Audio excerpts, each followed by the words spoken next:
Hello, my name's Peter.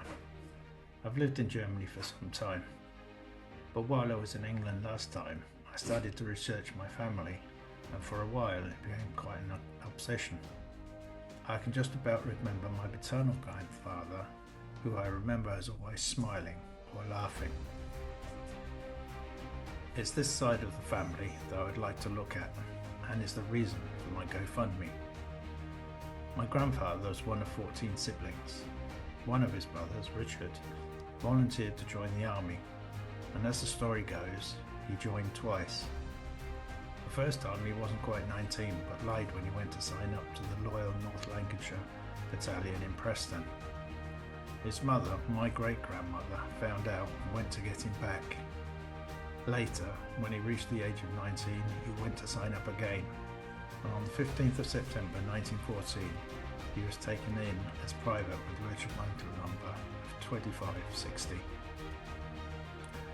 He signed an agreement that in the case of national emergency, he would serve any place outside the United Kingdom. He was 5 feet 8 inches tall, about 173 centimetres, had a chest girth of 35 inches, about 89 centimetres.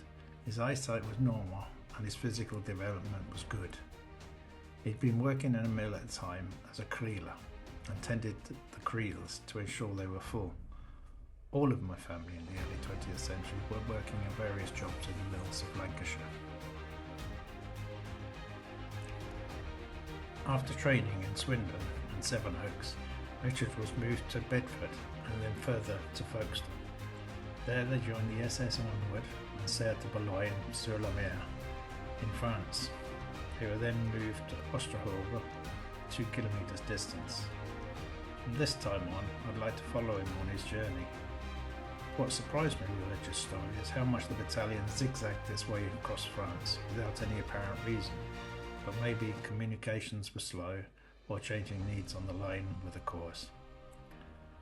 In early September 1915, according to battalion records, but let them speak for themselves, it said, on the morning of September 4th, the enemy shelled the trenches at Poste les Stores fairly heavily, and one shell burst in the middle of a working party, killing one and wounding 5 other ranks of D Company, whilst a week later, this being the 11th, actually the day that Richard is reported to have died, one other rank was killed. This was almost certainly Richard.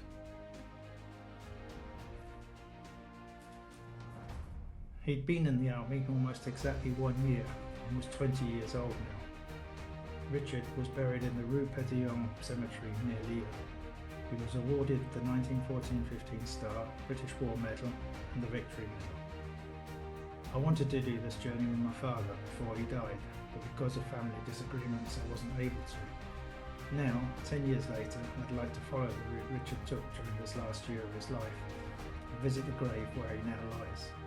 For this, I need a van that I can better sleep in, and also insurance and food, and maybe some travel costs.